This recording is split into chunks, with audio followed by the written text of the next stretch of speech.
words low carb and keto get thrown around a lot. Are they the same thing? At first glance, it may appear that if you eat one less cup of rice, you can transition from a low-carbohydrate diet to a ketogenic diet. After all, both nutritional strategies place an emphasis on reducing carbohydrates, and both are often followed for their fat loss potential. Pretty much the same thing, right? Not so fast, keto bro. Although both diets are considered low-carb compared to the standard Western diet, the one made up mostly of processed carbs and mystery ingredients, the similarities stop there, both in philosophy and execution. Here's what you need to know about low-carb and ketogenic diets so you can make an informed choice. The low-carbohydrate diet defined.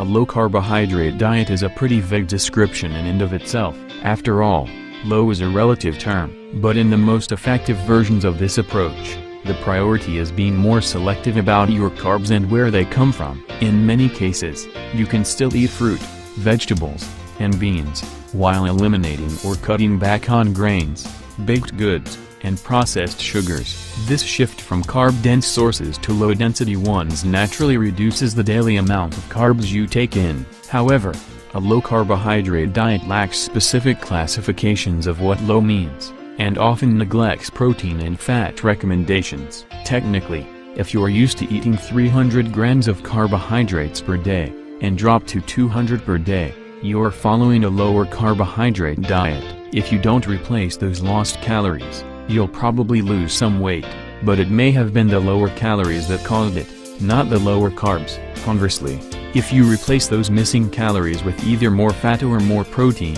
you produce two very different diets. The difference is in the ketones. One byproduct of carbohydrate restriction is increased production of ketone bodies, which are small molecules derived from fat produced in the liver. When your body's stored glucose levels are low, ketone production increases. This can be measured via blood or urine ketone testing. A traditional high-carb diet results in blood ketones between 0.1 and 0.2 millimoles, and a moderate to low-carb diet has no significant effects on this. However, once you truly embrace a ketogenic diet, blood ketones rise to 0.5–5.0 millimoles, putting you in the state of nutritional ketosis and signifying that you're keto-adapted. 2. This is the primary indicator that you're following a ketogenic diet. Carbohydrates. In most research studies, a low-carbohydrate diet is defined as eating less than 30% of calories from carbohydrates, which often equates to 5,125 grams per day. 3,4. For comparison's sake, the American Dietary Guidelines, 2010, recommend that 45–65% of calories come from carbohydrates each day. 5. A ketogenic diet, on the other hand, is defined as eating 5–10% of total calories from carbohydrates. 6. This often equates to 25–30 grams of carbohydrates per day, with a suggested maximum of 50 grams per day. Protein intake can run the gamut in a low-carb approach. Personally, when weight loss is the goal, I recommend maintaining a moderate to high protein level to support muscle mass and satiety. High protein diet, greater than 0.7 grams per pound of body weight.